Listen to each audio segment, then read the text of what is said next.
Welcome to the Fit 15 podcast show, where you'll find health and fitness inspiration, motivation, and information shared in 15-minute episodes. Tune in while getting a move on to make leading and enjoying the benefits of a healthy lifestyle almost too easy. It's the Fit 15. And now your host, Catherine Basu. Welcome to the Fit 15 podcast show. I'm your host, Catherine Basu, and I'm so excited to share today's episode of the Fit 15 with you because the conversation that I had with today's guest has totally changed my life for the better, and I hope it will do the same for at least one of you listening to the show. I could not be more grateful to Elizabeth Greminger, today's guest, for sharing her insights, and I will stop myself for a moment here because I did want to make sure I shared a few housekeeping tips before sharing our conversation today. So stay tuned. It's a good episode. Good tips coming your way.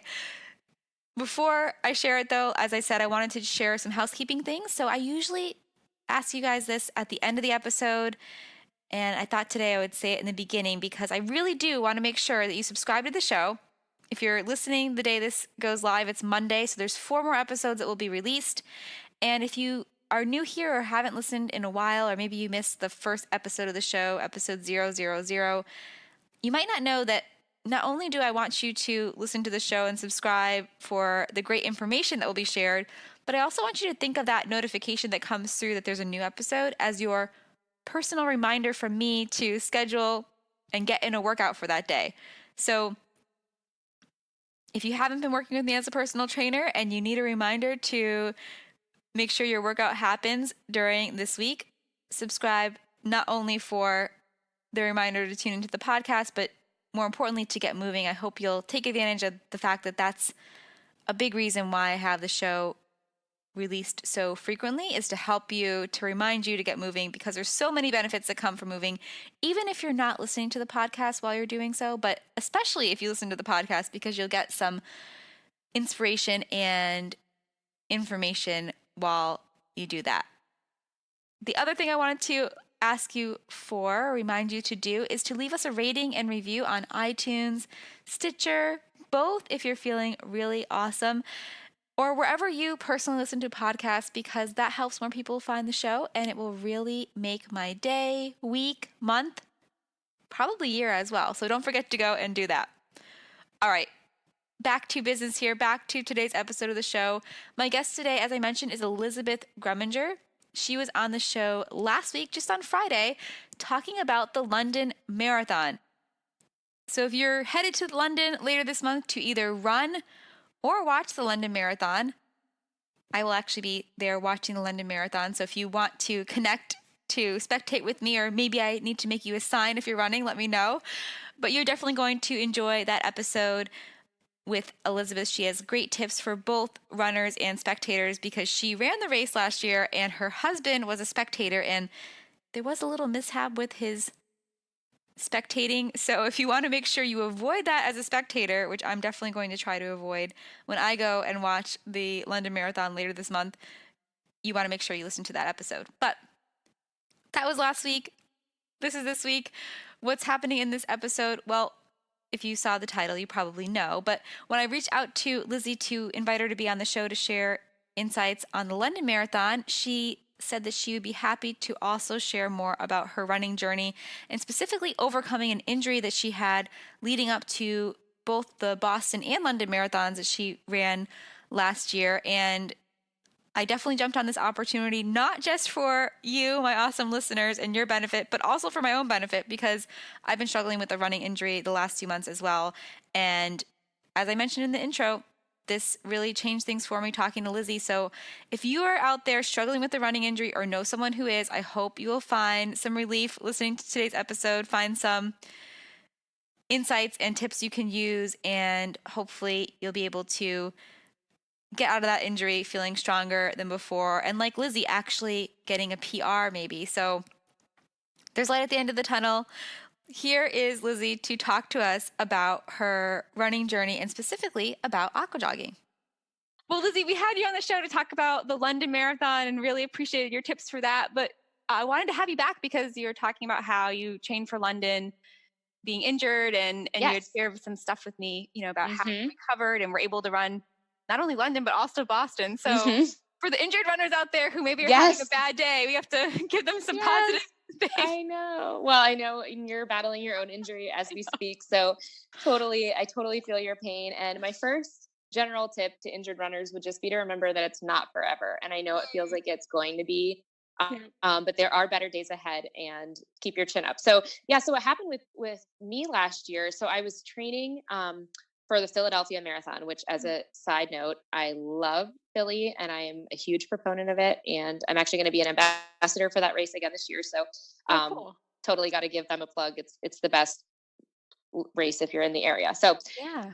anyway, so I was training for Philly and I had run it the year before. I was so excited. Training had gone. Actually, training was kind of rocky. So it was kind of one of those things where, looking back, I was like, maybe I should have known. Mm. But not because of injury, but just I live in Florida. We had the hurricane that was supposed to hit. Oh, right. That was like a huge, I don't even remember, was it, no, Harvey was in Irma. So that Mhm. disrupted like a week of training. I went to Ireland for a week, which was amazing, but obviously was not ideal for training. My grandmother passed away during training. I turned Ah, 30, so it was just like a lot going on. So anyways, I was still super excited. I felt like I was in good shape.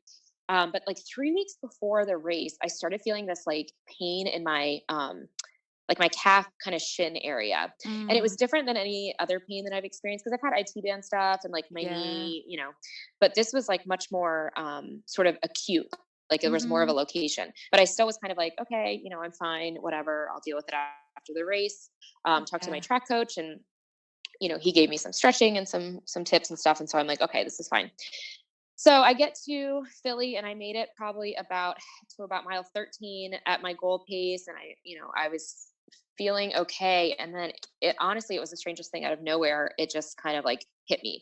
Ah, And I got the same shooting pain in my shin, and it just felt different. I just kind yeah. of knowing my body. And so I made the decision that the course at Philly is kind of in and around the city. And then there's an out and back from 14 to 26.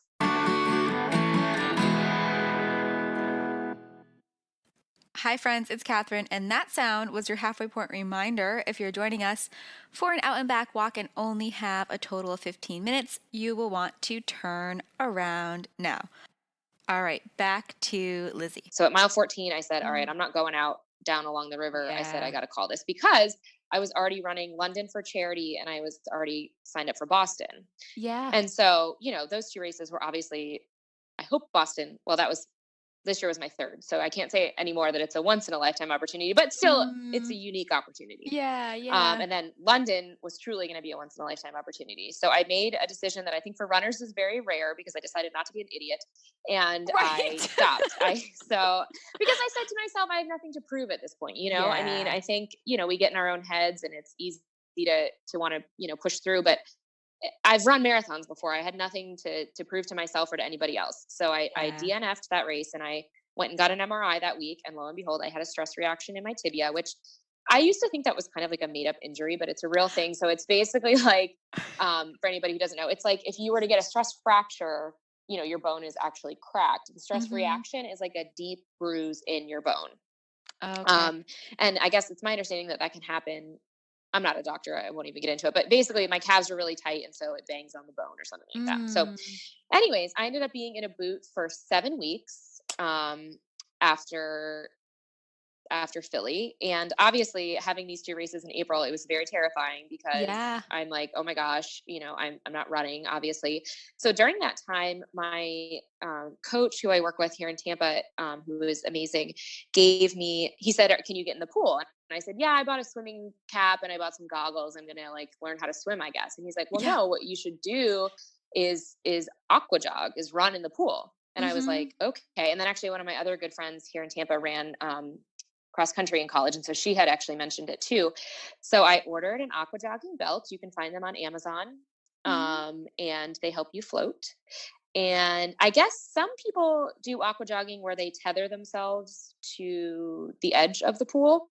Okay. Um, and I, though, I go back and forth. because my pool is deep enough, and I'm also only 5'1", so Yeah. that probably helps because my feet don't touch the ground. So because somebody asked me about it and I was like, oh, my feet don't touch the ground, but my feet don't touch the ground a lot of times. So it's sort of whatever. But yeah, so he recommended it to me, and then he was amazing and sent me like actual workouts. Cause I think that, some people, when they try it out, if you're just going back and forth or just sort of like treading water, it feels like a waste of time. Yeah. And so what I would do is I basically had like a schedule in the pool. Like I went 6 days a week, and, one day would be an easy 45 minutes. One day, I would do like 5 minutes hard, 5 minutes easy with like a 10-minute warm up. He had me do like intervals where it was like 1 minute, 2 minutes, 3 minutes, 4 minutes with like rest in between. So it really almost was like an actual training plan, Yeah. but in the pool. You know what I mean? Yep.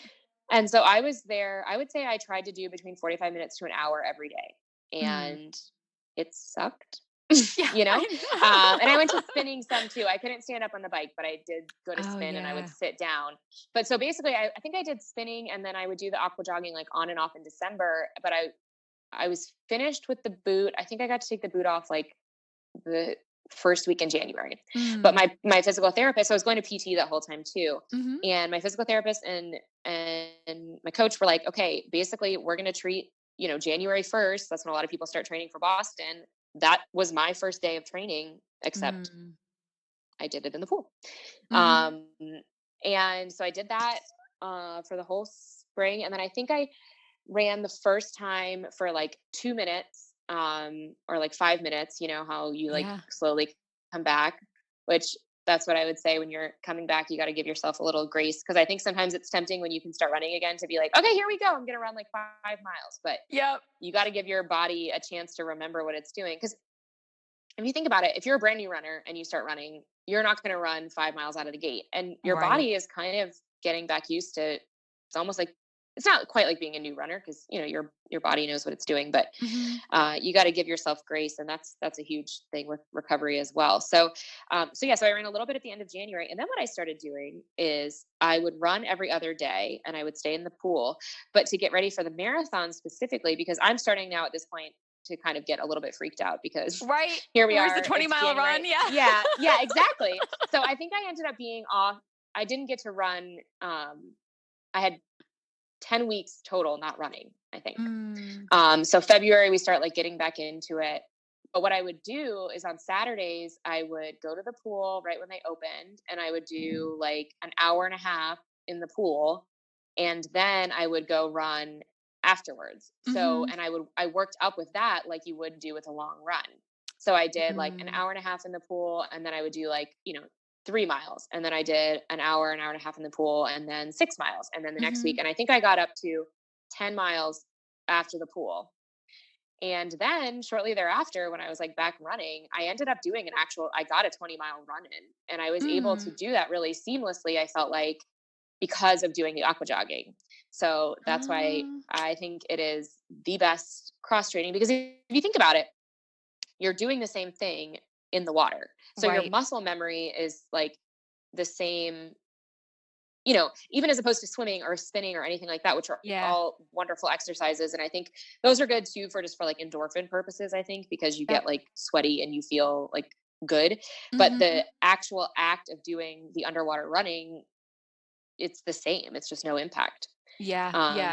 So, and it, it wasn't like fun every day. I got waterproof headphones, and that's when I really got into a lot of podcasts, because that's what I would do pretty much every day. I would try to listen to music sometimes, but did a lot of true crime was pumping through the ears, a lot of running podcasts, like pretty much anything to pass the time.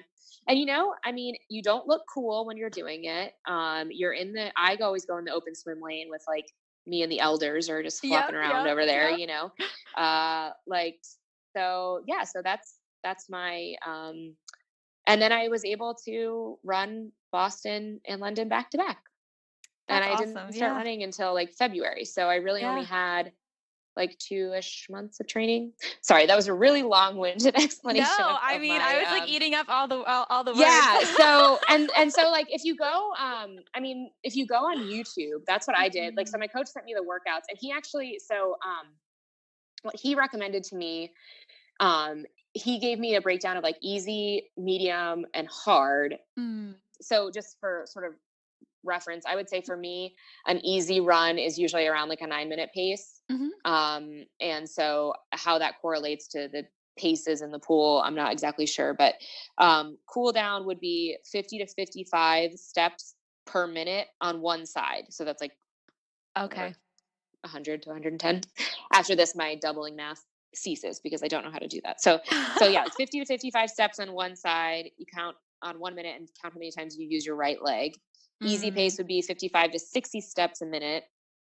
Medium pace would be 67 to 70 steps. And then fast would be 75 to 85. So some okay. examples of the workouts he would give me would be like 5 minutes easy, 10 times 1 minute fast with 1 minute easy in between, and then a 5-minute cool down. Mhm.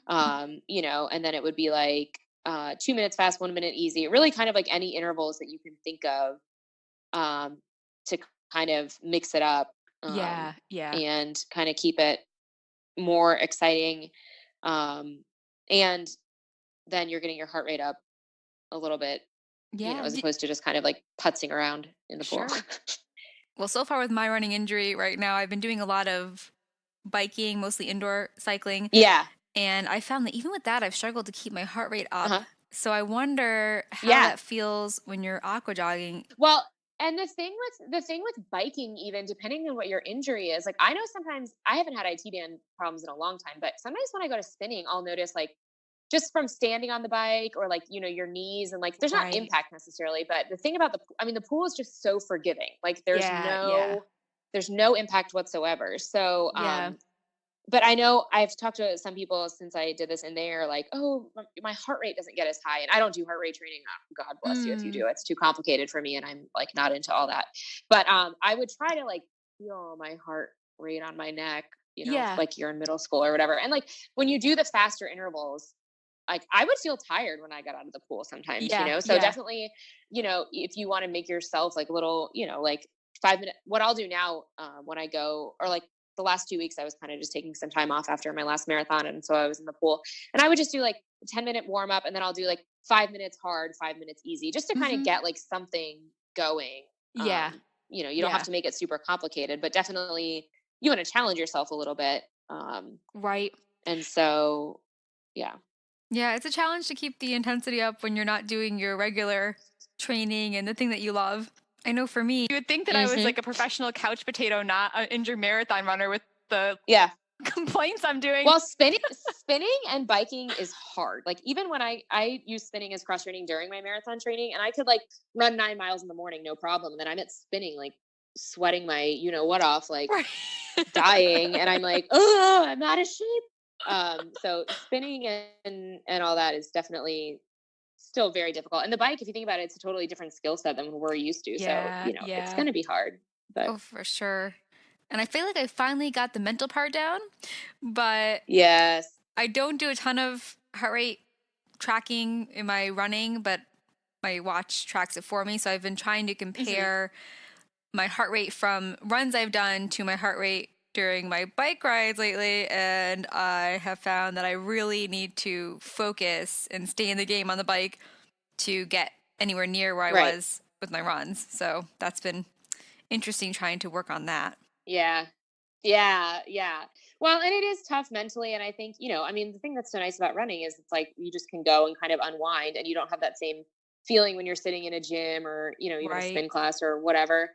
But I think I think for me, I know having the races on the calendar was what was extremely motivating as far as like Yeah. staying in some kind of shape and trying to recover and just be really diligent about it. And, it's kind of like you got to just decide that like this is what it is at this point in my life and I'm gonna and I think it makes you mentally tougher when it comes to race day or even when you return Mm-hmm. to running Mm-hmm. because you can say to yourself like I remember I was like I'm gonna look back on every day that I showed up at this stupid pool Yeah. and put on this darn floaty like I'm like a 90-year-old woman but like I showed up every day and did what I could, you know, and that's, I think, what's so important when you're injured, just in general, whatever, you know, cross training or recovery, you know, it's very easy to have a pity party, and you should. I mean, you know, we have to take those moments to sort of feel bad for ourselves. But then at the same time, it's like, you know, you want to be able to look back and say, I did everything I could do to make this experience the best that it could be given the circumstances, you know, because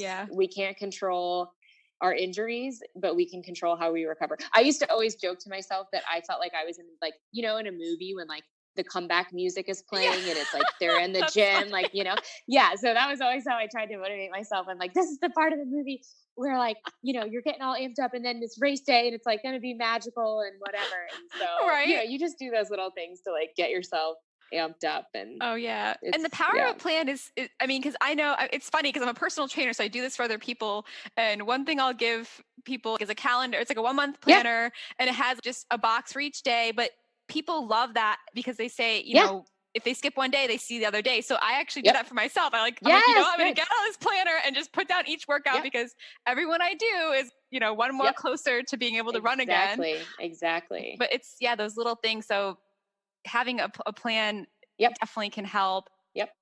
To get to yourself to think it like a workout. I think having the intervals and having like a plan really helps, because if it's like, you know, we would, like I said, we would do sometimes like 1 minute fast, 1 minute easy, 2 minutes fast, 1 minute easy, 3, 4. And that, I mean, it gets to be like a pretty good workout, but I go back and forth in the pool. Yeah. Okay, cool. And then like a really cool cat. I love how you said that though, like that you feel like you have to, like, you know, leave your boot so that it's justifiable. It's like, it's fine, guys. Like, I'm an athlete, I promise. I'm not just you're just making me laugh because I'm thinking I've had some injuries where I've done laps more, like, because these were times when I wasn't training for a marathon, but I'm like the worst swimmer. Like, I keep my head above the water. Yeah, no, I was not looking forward to having to swim, honestly. So when I discovered this, I was really thrilled because you don't even have to get your hair wet. Like I said, you get yourself. My waterproof headphones were $20 off of Amazon, and they've lasted me pretty well, except for when my dog got into them. And you know, you just have yourself a little time, and it's lovely. It's really quite nice. See, well, I'm gonna have to get your link for the waterproof headphones. And yes, I'm looking on Amazon now, so I see like the Aqua Jogging. I recognize kind of the one I would see back in the day in high school. Yeah, there's like the Aqua Jogging brand, and I'm waiting to be sponsored by them, but they haven't reached out yet. Okay. You know, my day is coming, I'm sure. No, I'm just kidding. Mine's, I think, is like a Speedo brand one. I just bought the one that was like the cheapest, and then they also, actually, one thing that I think would be interesting is I think they make like shoes that help you float. And so I keep saying I'm going to get those because then I'll be like really challenging myself, and then you don't wear the belts anymore. But I think the belt's like the way to go at first. I see. Okay. Instead of having the belt. I think the shoes like keep you floating, but it seems intense. So I stick with the belts because I'm not quite, you know, I'm not at that level yet. But so what's the longest that you were aqua jogging for? That's one I think I did an hour and a half. Okay. You mean like the longest one session? Yeah. And you felt I did an hour and a half. Okay, and that was enough then, I guess, right? Because I feel like that's one of my concerns, missing out on the impact from running, but also the cardio challenge of working out for an hour and a half, 2 hours, 3 hours, as you would with a run.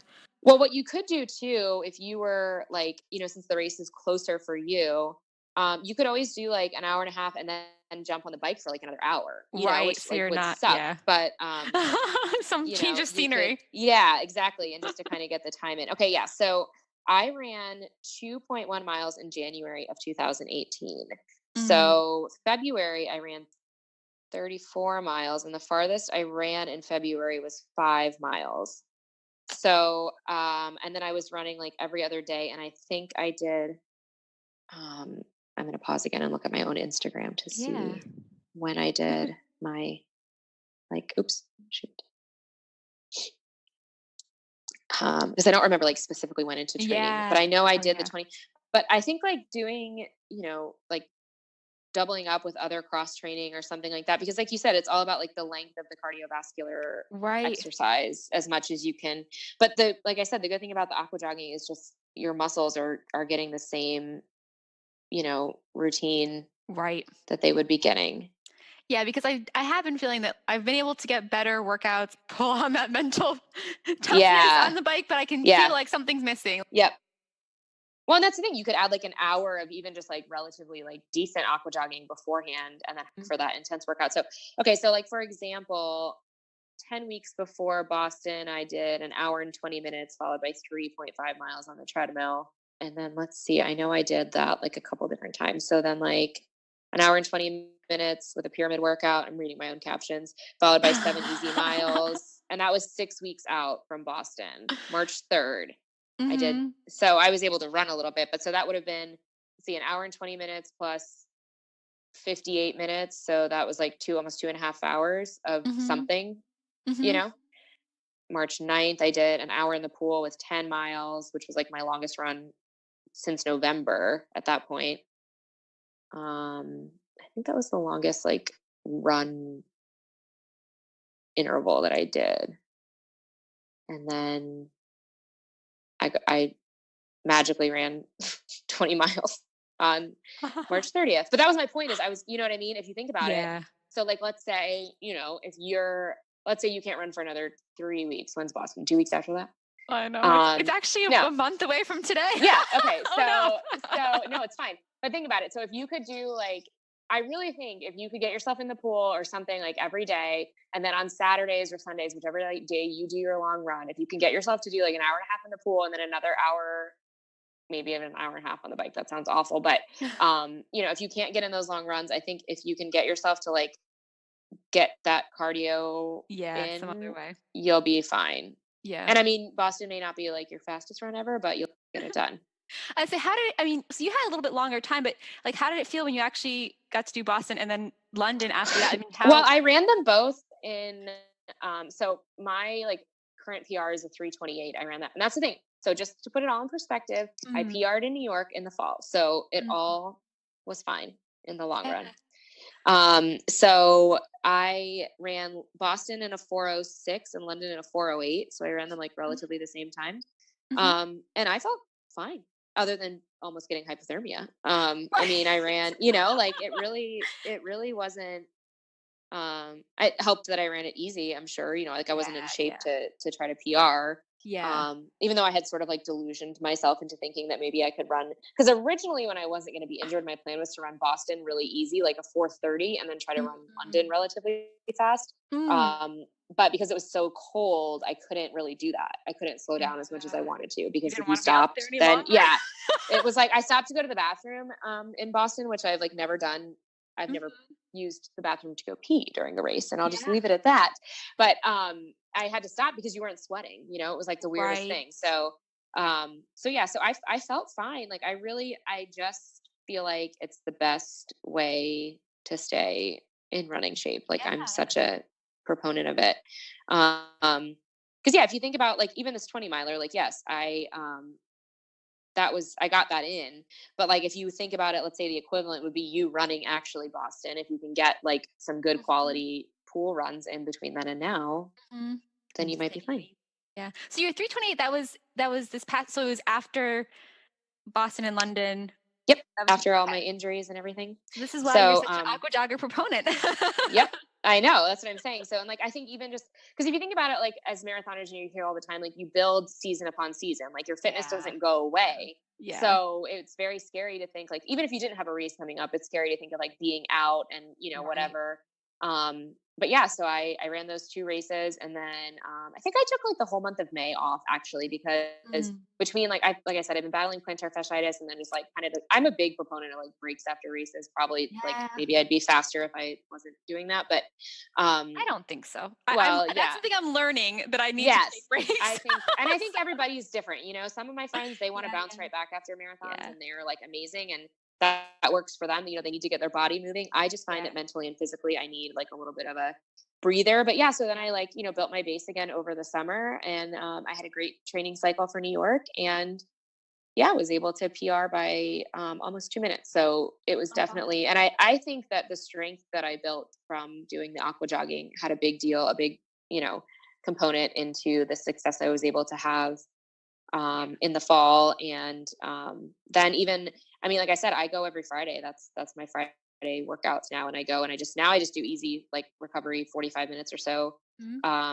And, you know, I try to do it enough that I feel like I'm working. But it's a good supplement And, you know, I would say even as people, if anybody's listening is like transitioning back to running, I think it's a great way to like every other day. And that's what I did in the spring as I was coming back. And that way, you know, again, you're giving your body time to transition back to the land, but you're still getting all the work in that you would be doing otherwise, Right, except right. on the water. Yeah. No, So, so I had an IT band injury after yep. I did my first marathon, then I had an IT band injury halfway through that. I didn't even know what it was at the time. I was like, why can I not run? I can like keep walking, but am I going to walk another 13 miles? But that was like something that it kept me from running marathons for a few years. And then, you know, I finally was able to get back. The last 2 years I've been able to do 2 a year. And at the time I was going through that injury and I was like, oh, this is horrible. I'm never going to be able to run another marathon. But then when you get back and you do it, I'm saying this now, even though I'm a little bit sad and throwing the pity party at my foot, but you really do. It helps you out so much. You appreciate running more. Yes. And I think you do try to be smarter. Like you said, everyone's a little different, like with their, like after you run your race, like whether you're going to hop back into it or not, but you kind of listen to your body more. And I think that helps you in your future cycles. So for injured runners, we feel your pain. But yes, and it'll get better. I DNF'd my first marathon because of IT band issues. I had to drop out at mile 20. So I mean, hope is never lost. And now I've run 14. So like there's always a new day that's coming on the horizon. You know, not to be really cheesy, but it's you'll get there. And it's better days are ahead. I mean, they won't be able to make a movie with that. So they won't be able to make a movie out of us if we don't have these stories. The recovery is the fun part. So, and like you said, it definitely makes you appreciate running more. That's like every run that I had this fall that I was like feeling like, you know, I kept thinking like 6 months ago you were dying to do this, or even today, you know, because I've been in so I ran another marathon in February and it was a disaster. I spent the whole second half throwing up. It's fine. But I'm in kind of a funk, you know, just because it's like, ugh. But like today, like I said, I was in the pool and I was reflecting back and, you know, thinking about our conversation and thinking about being injured. And I'm like, you got to get out of this like little pity party you're having for yourself, because right now, you know, you get to run and it's like, you got to be grateful for the times that you have, you know, because you just don't know. Yeah. When the next thing is. So. See. But you're going to take be these fine. lessons. Yeah. But definitely get yourself in the pool, get yourself a little belt, Amazon Prime it, get it to your house ASAP, and hopefully you get good news from the MRI, and then you can be back running soon. Yeah, I think I need to get in the pool because I have a spin bike. I almost was going to sell it because I bought it when I first moved like 2 years ago. I was having IT band injuries and issues, and I was like, I don't know, I need to have a backup plan.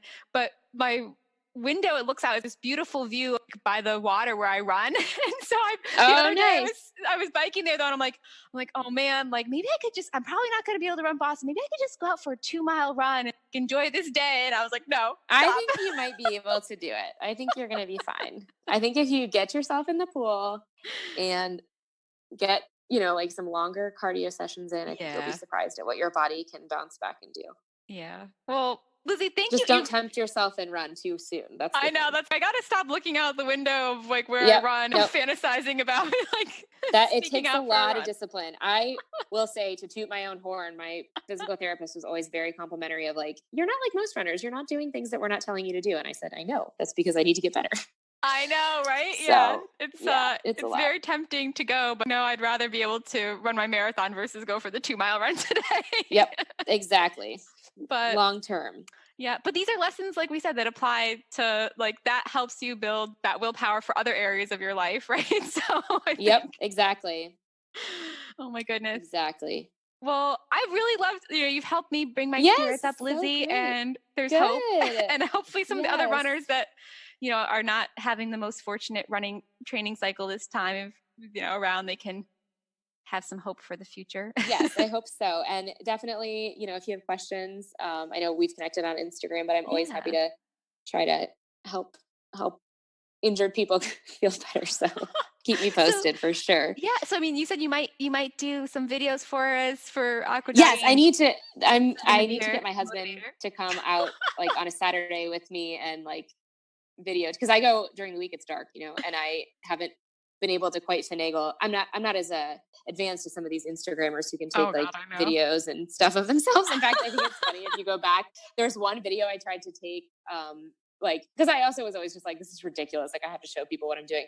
But I tried to take one video, like on a self timer thing, and it like the phone like blows off the lifeguard stand halfway through. So it's just there's me moving along and then like the concrete. So that's the success I've gotten so far. So yeah, so one of these weekends, actually next weekend, we don't have anything. We're always crazy busy. It's ridiculous. Like, but maybe next weekend I'll get Drew to come watch me and shoot some instructional videos. But if you look on YouTube, there's a bunch too. Yeah. Well, and then and so where should we follow you on Instagram? Just, Okay. Yes. So my Instagram is easy to find. It's Instagram goes running. So like Instagram, but gram instead. Yeah, I like it. Yeah. So that's where you can find me. I've actually been on a little bit of a hiatus with posting, but I'm getting back into it next week. I've decided. So. Well, I mean, Instagram was down the other day. Yeah, I know. It's crazy. I'm really active on my story. I'm very chatty. If for some reason you enjoy listening to me talk, you can always hear me talk on my Instagram story. I like to talk to myself. So okay. Yeah. Awesome, Lizzi. Well, thanks for stopping by. I really appreciate it. Oh my gosh, thank you for having me. This was great. I'm looking forward to staying in touch in the future and seeing how Boston goes for you. Well, thank you. Thanks for listening to the Fit 15. For show notes and more, visit fitarmadillo.com/podcast. See you next time. Hi, friends. It's Catherine, and I hope you enjoyed this episode with Lizzi, the second episode I've done with Lizzi. The first one was about the London Marathon last week. If you know an injured runner who is struggling right now, please share this because I am pretty sure it will lift their spirits. I know it really helped me as an injured runner talking to Lizzi and hearing about some options and hearing about just her story and how she was able to go through that injury experience and come out on the other side stronger than before and getting her PR. So definitely pay that forward. Share the episode with a runner friend who would enjoy it. Wanted to share, for those of you who don't know, that I did get my MRI results back, and so I won't actually be running the Boston Marathon this year, which I'm a little sad about, but I will still be attending the Boston Marathon. So if you're going, I would love to meet up with you, whether you're running the race or just going to watch it this year. Best way to get in touch with me about that is to shoot me an email, podcast@fitarmadillo.com, and we'd love to coordinate meeting up with you if our schedules match and we're going to be around the same mile marker as spectators. And the other thing I wanted to share is that I will also be at the London Marathon this year. So I did share that in the other episode with Lizzi because Lizzi was on the podcast on Friday to talk about her London Marathon experience, which is definitely an episode you want to listen to if you'll be going to the London Marathon this year. But I'll be there cheering on one of my clients and spectating the race. So if you'll be there as well, would love to connect with you. I'll be in town from the Thursday before the race through the Monday after, really the morning of that Monday after the race, which will be Monday, April 29th, 2019. So if you're in town, let's connect. Same email will work, podcast@fitarmadillo.com. And if you are in town and feel like running, there is going to be a 5K pop-up fun run that I'm hosting, pop-up fun run fundraiser that I'm hosting on behalf of my client Meredith, who is running for the Get Kids Going charity. So if you want to participate in that, you can head to fitarmadillo.com/London Run. I'm still finalizing some details there, but going there and signing up will reserve a race medal. I'll make sure I pack a sparkly finisher's medal for that fun run for you. And then your next stop is going to be Meredith's fundraising page, which you'll see after you save your spot. That will officially register you for our fun run. And we're going to set a date to try to get a group together over those few days, but you'll also be able to complete the route anytime during that Thursday, really even before the Thursday through the Monday that I'm there in town. And then I'll arrange a way for us to get you your medal without me having to ship it to you. So that will be free of charge after your donation. We'd love to have you join us for that. Come out for a good cause, get moving for a good cause with us. And I have a really great route picked out thanks to Sarah at the Museum of Happiness, who helped me create a route that has you run by some graffiti in London, some of those famous streets, as well as the Tower Bridge, Tower of London, and even a pub that Jack the Ripper frequented to help you stay motivated to keep running fast in that section. So it should be a lot of fun. Would love to see you there. And yeah, I hope you've enjoyed this episode. Like I said, I know it's run a little bit long, but tomorrow's will be a little bit shorter. And I think it was worth it to have these longer episodes. Lots of great inspiration and tips from Lizzi. So thank you so much for listening. And if you are enjoying the show, don't forget to leave us a rating and review. If you subscribe, I will chat with you again tomorrow. Bye for now.